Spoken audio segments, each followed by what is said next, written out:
Chapter 3 continued. A prompt acknowledgement of this letter, giving us your latest doings, will be mutually helpful. In brackets, you fool, you make me a cheap form letter, a letter scattered far and wide like the autumn leaves. And you have the gall to ask me when I am worried about the mortgage and the hollyhocks and my blood pressure, to sit down and dictate a personal note acknowledging your form letter, and you ask me to do it promptly. What do you mean promptly? Do you know I am just as busy as you are? Or at least I like to think I am. And while we are on the subject, who gave you the lordy right to order me around? You say it will be mutually helpful. At last, at last, you have begun to see my viewpoint. But you are vague about how it will be to my advantage. Brackets done. Very truly yours, John Doe, Manager Radio Department. P.S. The enclosed reprint from the Blank Villa Journal will be of interest to you, and you may want to broadcast it over your station. In brackets. Finally, down here in the postscript, you mention something that may help me solve one of my problems. Why didn't you begin your letter with, "But what's the use?" Any advertising man who is guilty of perpetrating such drivel as you have sent me has something wrong with his medulla oblongata. You don't need a letter giving our latest doings. What you need is a quart of iodine in your thyroid gland. Brackets done.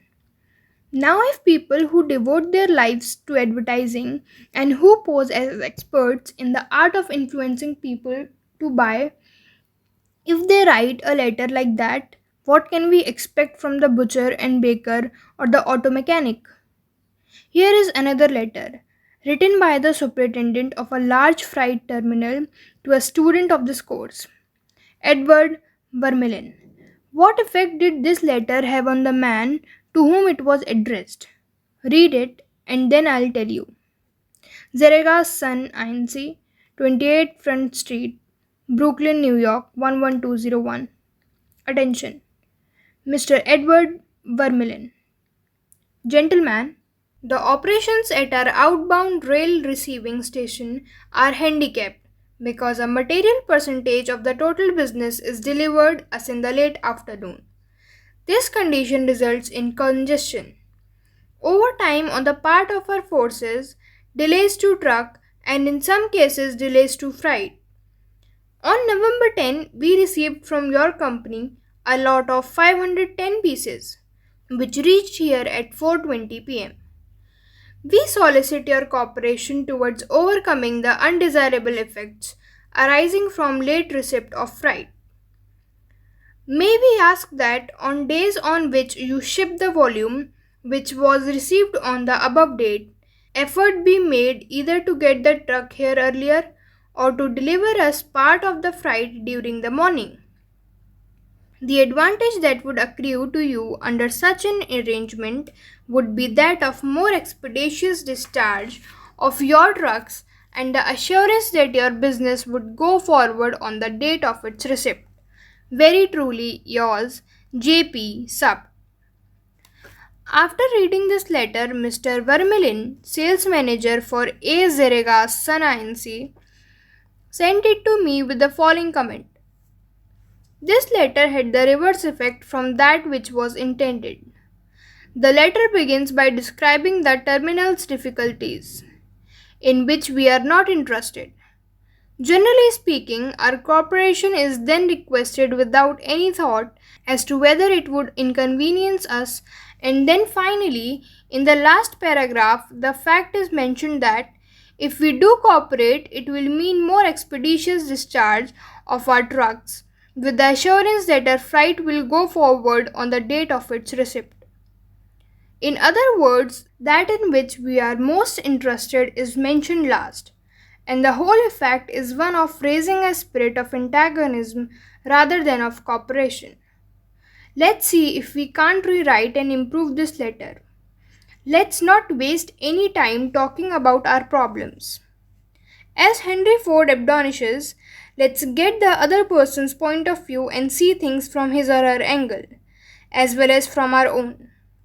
Here is one way of revising the letter. It may not be the best way, but isn't it an improvement? Mr. Edward Vermillion, CEO, A's Regas Sons Inc., 28 Front Street, Brooklyn, New York 11201. Dear Mr. Vermillion, your company has been one of our good customers for 14 years. Naturally, we are very grateful for your patronage and are eager to give you the speedy, efficient service you deserve. However, we regret to say that it isn't possible for us to do that when your trucks bring us a large shipment late in the afternoon, as they did on November 10. Why? Because many other customers make late afternoon deliveries also. Naturally, that causes congestion. That means your trucks are held up unavoidably at the pier, and sometimes even your freight is delayed. That's bad, but it can be avoided. If you make your deliveries at the pier in the morning when possible, your trucks will be able to keep moving. Your freight will get immediate attention, and our workers will get home early at night to enjoy a dinner of the delicious macaroni and noodles that you manufacture. Regardless of when your shipments arrive, we shall always cheerfully do all in our power to serve you promptly. You are busy. Please don't trouble to answer this note. Yours truly, J.B. Sapt. Barbara Anderson, who worked in a bank in New York, desired to move to Phoenix, Arizona, because of health of her son. Using the principles she had learned in her course, she wrote the following letter to 12 banks in Phoenix. Dear Sir, my 10 years of bank experience should be of interest to a rapidly growing bank like yours. In various capacities in bank operation with the Bankers Trust Company in New York, leading to my present assignment as branch manager. I have acquired skills in all phases of banking, including depository relations, credits, loans, and administration. I will be relocating to Phoenix in May, and I am sure I can contribute to your growth and profit. I will be in Phoenix the week of April 3 and would appreciate the opportunity to show you how I can help your bank meet its goal. Sincerely, Barbara L. Anderson. Do you think Mrs. Anderson received any response from that letter? 11 of the 12 banks invited her to be interviewed, and she had a choice of which bank's offer to accept. Why? Mrs. Anderson did not state what she wanted, but wrote in the letter how she could help them, and focused on their wants, not her own. Thousands of salespeople are pounding the pavement today, tired, discouraged, and underpaid. Why? Because they are always thinking only of what they want. They don't realize that neither you nor I want to buy anything. If we did, we would go out and buy it. But both of us are eternally interested in solving our problem. And if salespeople can show us how their services or merchandise will help us solve our problems, they won't need to sell us. We will buy. And customers like to feel that they are buying, not being sold. Yet many salespeople spend a lifetime in selling without seeing things from the customer's angle. For example, for many years I lived in Forest Hills, a little community of private homes in the center of Greater New York. One day, as I was rushing to the station, I chanced to meet a real estate operator who had bought and sold property in that area for many years. He knew Forest Hills well, so I hurriedly asked him whether or not my stucco house was built with metal lath or hollow tile. He said he didn't know and told me what I already knew, that I could find out by calling the Forest Hill Garden Association. The following morning, I received a letter from him. Did he give me the information I wanted? He could have gotten it in 60 seconds via telephone call, but he didn't. He told me again that I could get it by telephoning and then asked me to let him handle my insurance. He was not interested in helping me. He was interested only in helping himself. J. Howard Lucas of Birmingham, Alabama, tells how two salespeople from the same company handled the same type of situation. He reported, "Several years ago, I was on the management team of a small company.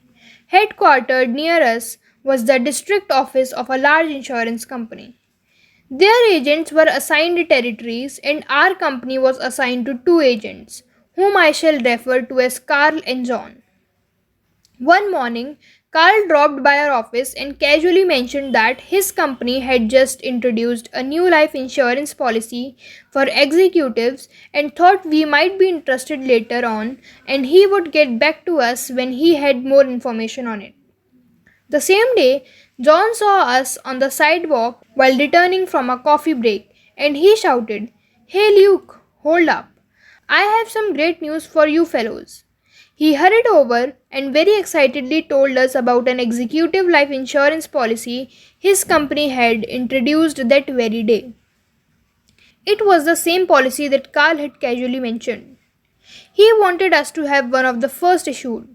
He gave us a few important facts about the coverage and ended saying, 'The policy is so new, I'm going to have someone from the home office come out tomorrow and explain it. Now, in the meantime, let's get the application signed and on the way so he can have more information to work with.'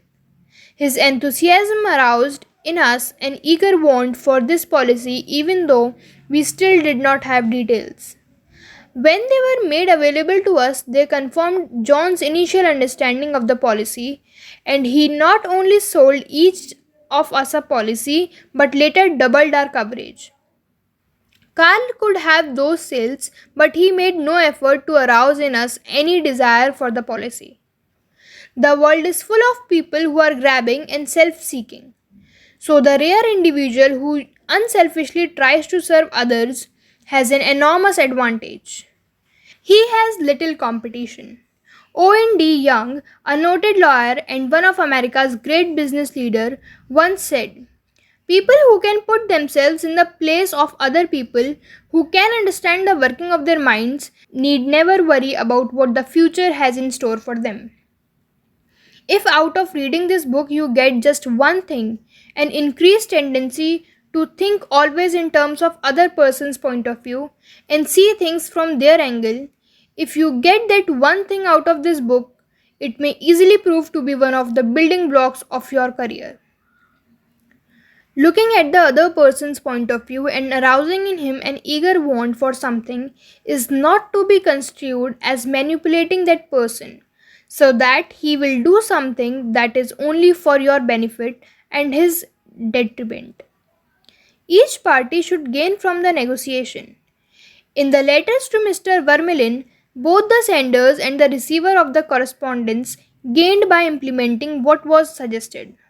Both the bank and Mrs. Anderson won by her letter. In that bank, the bank obtained a valuable employee and Mrs. Anderson a suitable job. And an example of John's sale to insurance to Mr. Lucas, both gained through this transaction. Another example in which everybody gains through this principle of arousing an eager want comes from Michael E. Whiddon of Warwick, Rhode Island, who is a territory salesman for the Shell Oil Company. Mike wanted to become the number one salesperson in his district, but one service station was holding him back. It was run by an older man who could not be motivated to clean up his station. It was in such poor shape that sales were declining significantly. This manager would not listen to any of Mike's pleas to upgrade the station. After many exhortations and heart-to-heart talks, all of which had no impact, Mike decided to invite the manager to visit the newest Shell station in his territory. The manager was so impressed by the facilities at the new station that when Mike visited him the next time, his station was cleaned up and had recorded a sales increase. This enabled Mike to reach the number one spot in his district. All his talking and discussion hadn't helped, but by arousing an eager want in the manager, by showing him the modern station, he had accomplished his goal, and both the manager and Mike benefited. Most people go through college and learn to read Virgil and master the masteries of calculus without even discovering how their own minds function. For instance, I once gave a course in effective speaking for the young college graduates who were entering the employ of the Career Corporation, the large air conditioner manufacturer. One of the participants wanted to persuade the others to play basketball in their free time. And this is about what he said: I want you to come out and play basketball. I like to play basketball, but the last few times I have been to the gymnasiums, there haven't been enough people to get up a game. Two or three of us got to throwing the ball around the other night, and I got a black eye. I wish all of you would come down tomorrow night. I want to play basketball. Did he talk about anything you want? You don't want to go to a gymnasium that no one else goes to, do you? You don't care about what he wants. You don't want to get a black eye. Could he have shown you how to get the things you want by using the gymnasium? Surely. More peep, keener edge to appetite, cleaner brain, fun, games, basketball. To repeat Professor Overstreet's wise advice, first arouse in the other person an eager want. He who can do this has the whole world around him. He who cannot walks the lonely way. One of the students in the author's training course was worried about his little boy. The child was underweight and refused to eat properly. His parents used the usual method. They scolded and nagged. Mother wants you to eat this and that. Father wants you to grow up to be a big man. Did the boy pay any attention to this, please? Just about as much as you pay to one fleck of sand on a sandy beach. No one with a trace of horse sense would expect a child 3 years old to react to the viewpoint of a father 30 years old. Yet that was precisely what that father had expected. It was absurd. He finally saw that, so he said to himself, what does that boy want? How can I tie up what I want to what he wants? It was easy for the father when he started thinking about it. His boy had a tricycle that he loved to ride up and down the sidewalk in front of the house in Brooklyn. A few doors down the street lived a bully, a bigger boy, who would pull the little boy off his tricycle and ride it himself. Naturally, the little boy would run screaming to his mother that she would have to come out and take the bully off the tricycle and put her little boy on again. This happened almost every day. What did the little boy want? It didn't take a Sherlock Holmes to answer that one. His pride, his anger, his desire for a feeling of importance, all the strongest emotion in his makeup goaded him to get revenge, to smash the bully in the nose. And when his father explained that the boy would be able to wallop the daylights out of the bigger kid someday if he would only eat the things his mother wanted him to eat, when his father promised him that there was no longer any problem of dietetics, that boy would have eaten Spanish, sauerkraut, salt mackerel, anything in order to be big enough to whip the bully who had humiliated him so often. After solving that problem, the parents tackled another. The little boy had the unholy habit of wetting his bed. He slept with his grandmother. In the morning, his grandmother would wake up and feel the sheet and say, look, Johnny, what you did again last night. He would say, no, I didn't do it. You did it. Scolding, spanking, shaming him, reiterating that the parents didn't want him to do it. None of these things kept the bed dry. So the parents asked, how can we make this boy want to stop wetting his bed? What were his wants? First, he wanted to wear pajamas like daddy instead of wearing a nightgown like grandmother. Grandmother was getting fed up with his nocturnal etiquettes, so she gladly offered to buy him a pair of pajamas if he would reform. Second, he wanted a bed of his own. Grandma didn't object. His mother took him to a department store in Brooklyn, winked at the salesgirl, and said, "Here is a little gentleman who would like to do some shopping." The salesgirl made him feel important by saying, "Young man, what I can show you." He stood a couple of inches taller and said, "I want to buy a bed for myself." When he was shown the one his mother wanted him to buy, she winked at the salesgirl, and the boy was persuaded to buy it. The bed was delivered the next day, and that night, when father came home, the little boy ran to the door shouting, "Daddy, Daddy, come upstairs and see my bed that I bought."